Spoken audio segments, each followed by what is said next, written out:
Freedom के बारे में तो हम सब जानते हैं, बट फ्रीडम की कीमत और उसके अधूरे सच अक्सर हम तक नहीं पहुंचते हैं।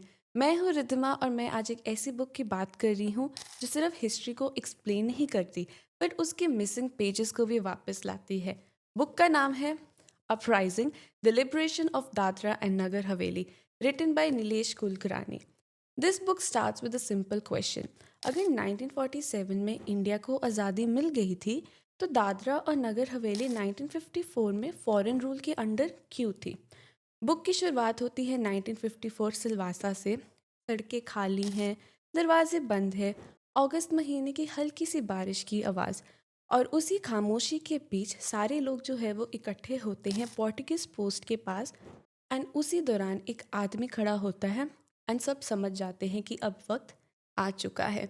यहीं से शुरू होती है अपराइजिंग, जिसको टेक्स्ट बुक्स में लाउडली नहीं लिखी गई है, ना ही इसको सेलिब्रेट किया जाता है, बट हाँ, एक ऐसी चीज़ जिसने हिस्ट्री की मैप को बदल दिया है।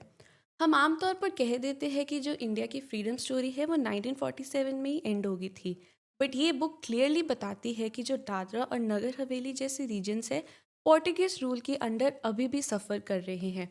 इंडियन गवर्नमेंट जो है वो डायरेक्टली इंटरवेन नहीं कर सकती थी, क्योंकि इंडिया जो है वो न्यू न्यू इंडिपेंडेंट हुआ था। इंटरनेशनल डिप्लोमेसी जो थी वो फ्रेजाइल थी एंड जवाहरलाल नेहरू अपने पोर्टुगीज के साथ रिलेशनशिप ख़राब नहीं करना चाहते थे। इस बुक की सबसे पावरफुल बात पता क्या है? ये सिर्फ एक सिंगल हीरो की स्टोरी नहीं डिफाइन करती है। इसमें टीचर्स हैं, वर्कर्स हैं, स्टूडेंट्स हैं, कम्युनिस्ट है, लोकल ट्राइब्स है, और इन सब ने इस मूवमेंट को अलाइव रखने के लिए अपने आइडियोलॉजीज़ को साइड पे रखा और एक साथ काम करा उस मूवमेंट के लिए जो सिर्फ पॉलिटिकल या पावरफुल के लिए नहीं थी, सिर्फ अपनी डिग्निटी और फ्रीडम के लिए थी।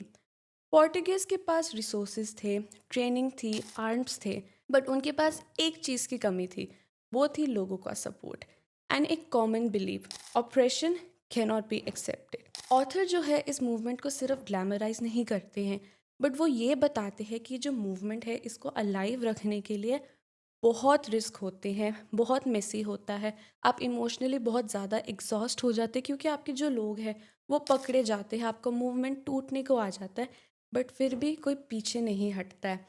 अगर मैं बात करूँ अपने फेवरेट चैप्टर के बारे में, तो वो है fund raising. And I will be honest, इस चैप्टर ने मेरे दिल को बहुत ज़्यादा छू लिया। क्यों? क्योंकि मेरे को इस चैप्टर से ये रियलाइज़ हुआ कि जो रेवोल्यूशन है वो सिर्फ स्लोगन्स या सिर्फ पैसों के लिए नहीं होती है।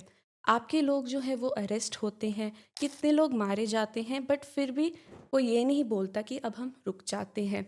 ये लोग जो है वो फाइटर्स से ज़्यादा बिलीवर्स थे। This book took a deep place in my heart, not just because of its loud movement, but because of its silence, जहाँ पे जो ordinary people थे, they took courage even when they could stay silent. Freedom is not just a single date or an event. It's about protecting your time and revolution, and again, it's done by the ordinary people. That is why this book matters. I'll personally recommend this book to all those जिनको history बहुत पसंद है and वो curious रहते हैं कि हाँ, कब, कैसे और क्यों ये चीज़ हुई. This book deserves to be remembered.